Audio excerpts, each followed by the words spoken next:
जय श्री साई। भगवान श्री साईनाथ चरण कमल आमर साष्टांग प्रणाम।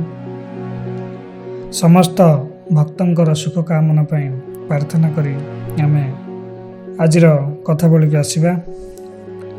बाबा शोइबा नाना साहेब डेंगल 4 हाथ लंब और हाथे ओसारिया पट्टा खंडे आणले। बाबा इच्छा अनुसार पुराणा छिंडा कपड़ा रे दौड़ी रे बांधी पट्टाटी को दोली भली मस्जिद रे झुलाई रखागला। तारी उपरे बाबा शोउथिले। राति शोइबा समय पट्टार चारिकोण रे 4टी माटी दीप जलाई रखुथिले।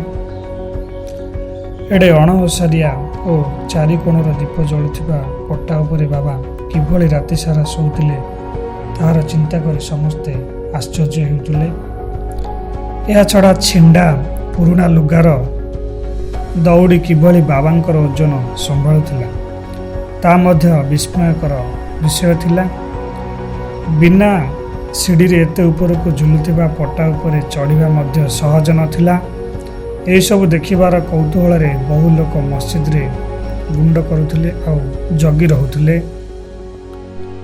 क्रमे बाबांक झुलंता सेज और चढ़िबा ओह्लैबा प्रक्रिया देखिबा पई प्रबल लोक समागम हेबा देखि बाबा विरक्त हेले और पट्टाटी को खंड खंड करी भांगी धुनी रे फिंगी देले।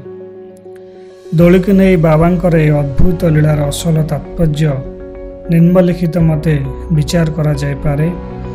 काठपटा हैला आमर मन।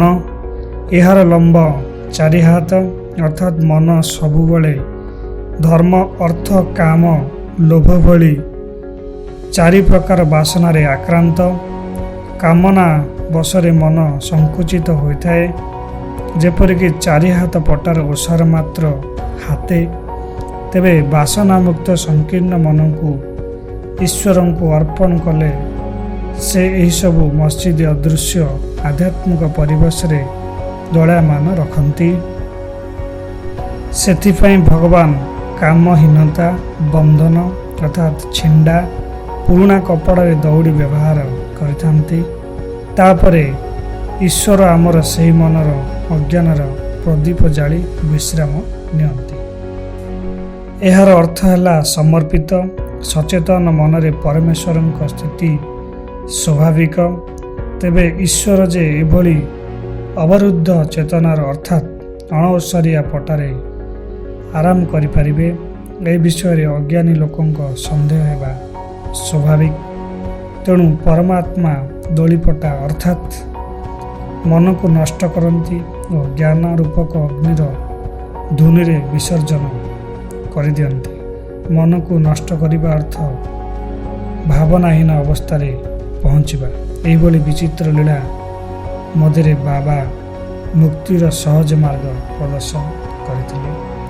जय श्री साई। धन्यवाद।